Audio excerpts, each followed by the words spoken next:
Hello guys, I am Rohit and welcome to exam genius teaching channel.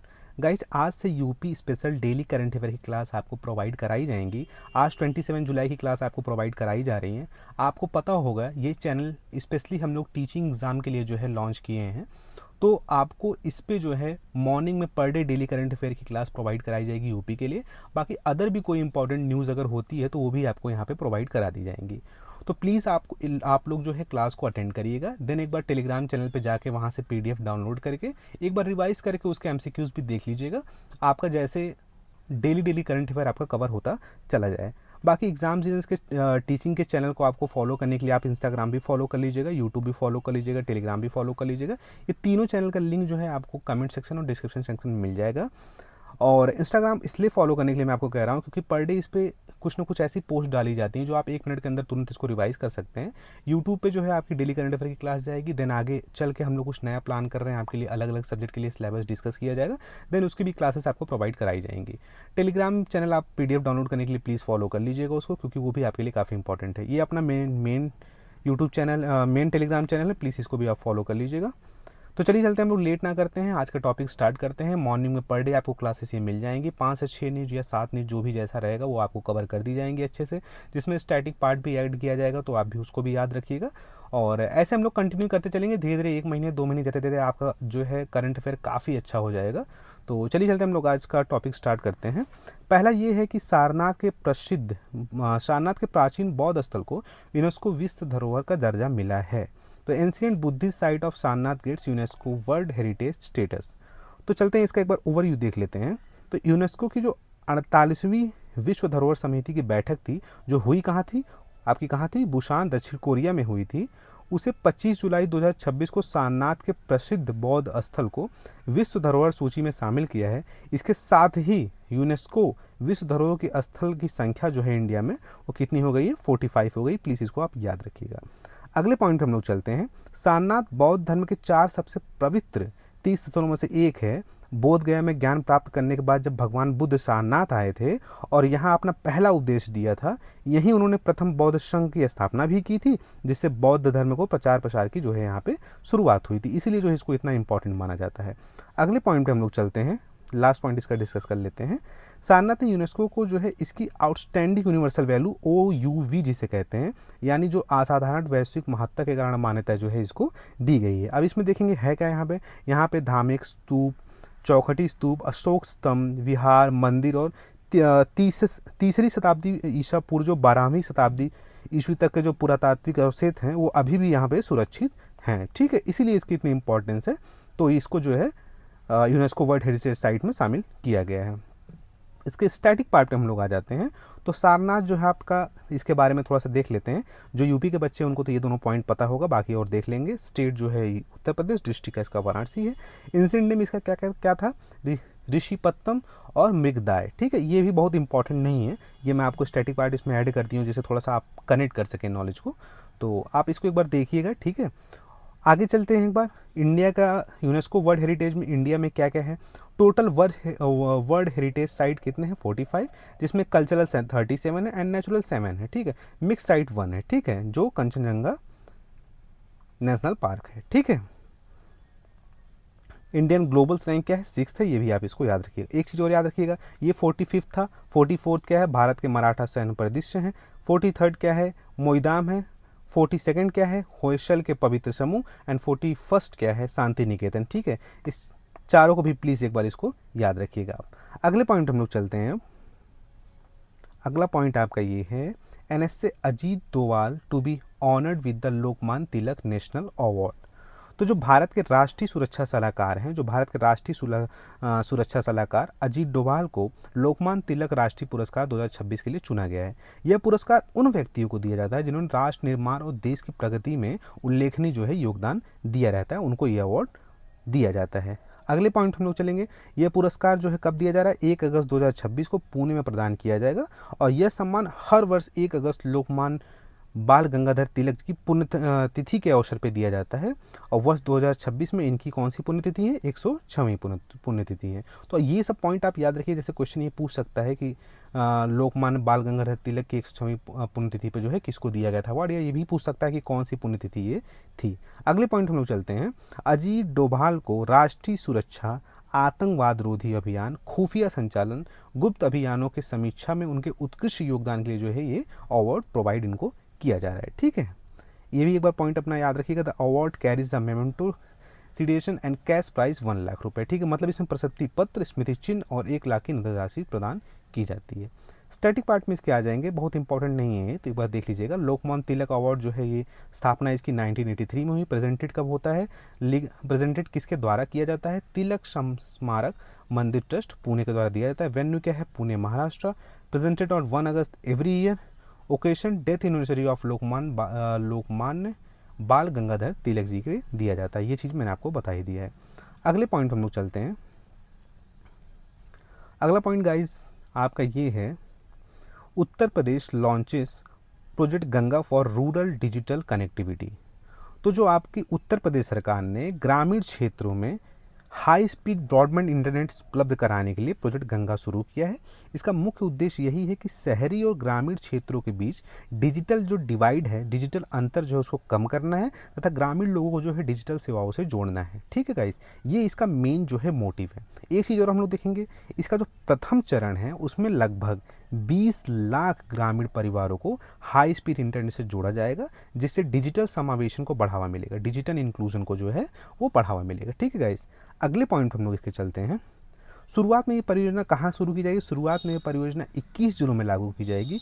इसके बाद इसे 57,000 ग्राम पंचायतों तथा 8,000 न्याय पंचायतों तक विस्तारित किया जाएगा। तो ये आप लोग फैक्ट याद रखिएगा। ठीक है, एक इसका मोटिव ये है कि राज्य के जो दूर दराज के गाँव हैं वहाँ तक भी तेज और जो है विश्वसनीय इंटरनेट सुविधा जो है वो पहुँचाया जा सके। ठीक है गाइस, एक बार और इसके आगे वाले पॉइंट पे चलते हैं। तो ये सब चीज़ें हमने आपको लगभग कवर कर दिया है।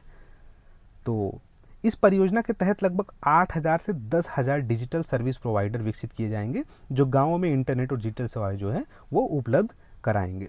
सॉरी गाइस, इससे 1 लाख से अधिक रोजगार उपलब्ध होंगे और महिलाओं को प्राथमिकता दी जाएगी तथा पात्र युवाओं को जो है मुख्यमंत्री युवा उद्यमी योजनाओं के तहत 5 लाख तक का जो है ब्याज मुक्त ऋण दिया जाएगा, जिससे वो जो है अपना डिजिटल सेवा केंद्र भी शुरू कर सके। ठीक है गाइस, स्टैटिक पार्ट में इसके आ जाते हैं। ये लॉन्च कब हुआ, 9 जून 2026 को, और launch by government of UP.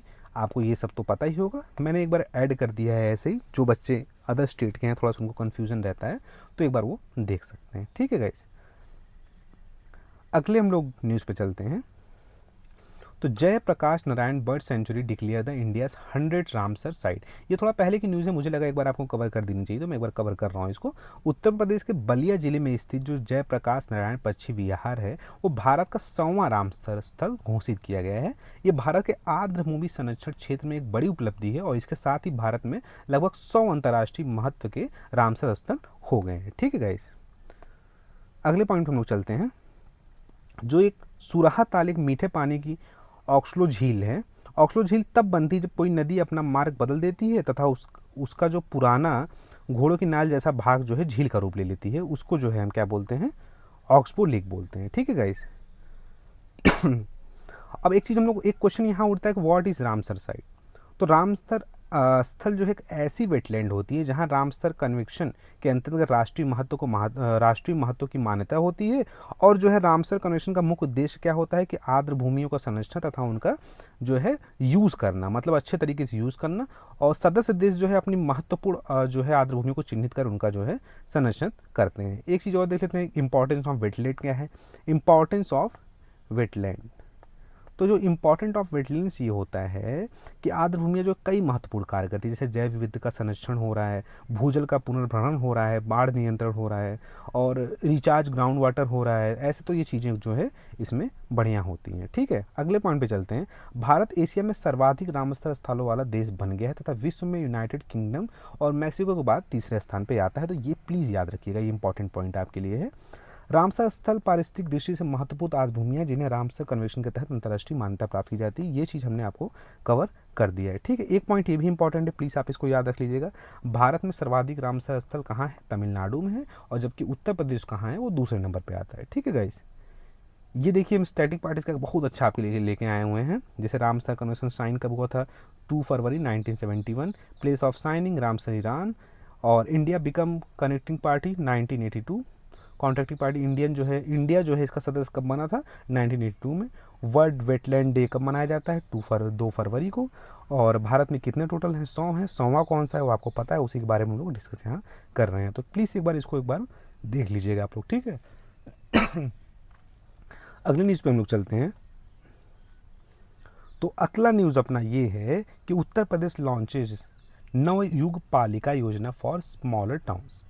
तो जो उत्तर प्रदेश सरकार ने नवयुग पालिका योजना की शुरुआत की है, यह 2,915 करोड़ की पूर्णतः राज्य वित्त पोषित मतलब स्टेट फंडेड शहरी विकास योजना है, जिसके तहत नगर निगमों को छोड़ के 58 जिला मुख्यालयों के शहरी निकायों का 5 वर्षों मीन्स में जो है विकास किया जाएगा। जैसे एग्जाम्पल रूप में 2025 से 2029 तक। इस योजना का उद्देश्य क्या है कि छोटे शहरों को भी बड़े शहरों की तरह आधुनिक नागरिक सुविधाएं जो है वो उपलब्ध कराना है। ठीक है, सेकंड पॉइंट पे आ जाएंगे, why was the scheme launch, ये स्कीम लॉन्च क्यों की गई, ये हमारा सेकंड पॉइंट है।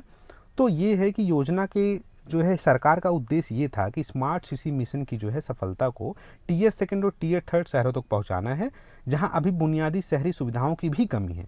तो योजना के तहत जो है विकसित किए जाएंगे, जैसे सड़कें विकसित की जाएंगी, ड्रेनेज सिस्टम विकसित किया जाएगा, पीने की व्यवस्था, पानी पीने की व्यवस्था विकसित की जाएगी, स्ट्रीट लाइट विकसित की जाएंगी, और पार्क जो है डेवलप किए जाएंगे। तो इन सभी को जो है डेवलप किया जाएगा, जिससे जो है नागरिकों का ईजी ऑफ लिविंग जो है बेटर होगा, मतलब जीवन की जो सुगमता है उससे आसान हो जाएगी। ठीक है, अगले पॉइंट पे चलते हैं हम लोग, ये वाला पॉइंट देखते हैं इसका। इस योजना का कुल बजट कितना है? 2,915 करोड़ है, और इसके अंतर्गत हर वर्ष लगभग 583 करोड़ खर्च किए जाएंगे।